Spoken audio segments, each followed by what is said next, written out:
வணக்கம். நம்ம ஈரோடு தக்காளி கடைசல் இந்த குழம்பு பண்ண போகிறோம். அதுக்கு தேவையான பொருள் எண்ணெய், கடுகு, வெங்காயம், பச்சை மிளகாய், கருவேப்பிலை, தக்காளி, மஞ்சத்தூள், உப்பு. முதல்ல எண்ணெய் 2 ஸ்பூன்,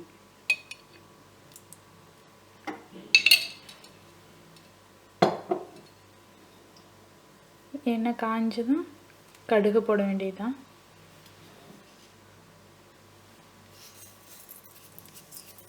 கடுகு பொரிஞ்சிருச்சு. அடுத்தது வெங்காயம், மிளகாய், கருவேப்பிலை இதெல்லாம் போட்டு தாளிக்கணும்.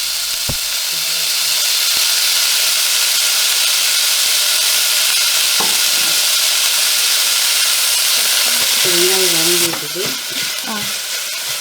தக்காளி போட்டுக்கணும்.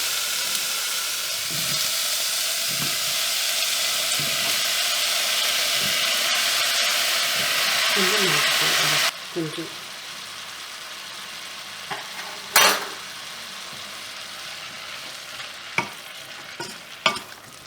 உப்புங்க,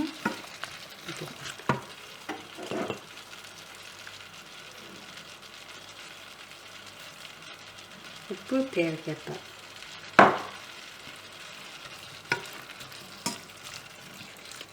அதுக்கப்புறம் என்ன பண்ணுவோம்மா? இது கொஞ்சம் வேகணும்.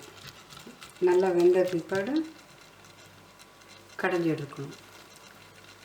வேகிற வரைக்கும் வெயிட் பண்ணுவோம். நடுவில் அப்பப்போ கிளறணும். ஏன்னா கொஞ்சம் கெட்டியாக தான் இருக்கணும் அந்த குழம்பு. இப்போ வெந்துருச்சான்னு பார்க்கணும். வெந்துச்சுன்னா எப்படிங்கம்மா தெரியும்? இதெல்லாம் நல்லா வெந்து இதெல்லாம் சுண்டி பூச்சி வரும். தக்காளியில் இந்த சதையெல்லாம் சொல்கிறீங்களா? ரொம்ப சாஃப்டாக இருக்குது. இப்போ குழம்பு கெட்டியாகிடுச்சு. அங்கே ஊற்றிங்க. இப்போ இதை கடைஞ்சிடலாம். இப்போ இதை அந்த பாத்திரத்துக்கு ஊற்றிடலாம். இது எது கூட தொட்டு சாப்பிட்டா நல்லா இருக்குங்கம்மா? தோசைக்கு நல்லாயிருக்கும். இட்லி விட தோசை, ராகி தோசை புளிப்பாக இருக்கிறதுனால ராகி தோசைக்கு நல்லாயிருக்கும். ட்ரை பண்ணி பார்த்துட்டு சொல்லுங்கள் எப்படி இருக்குன்னு.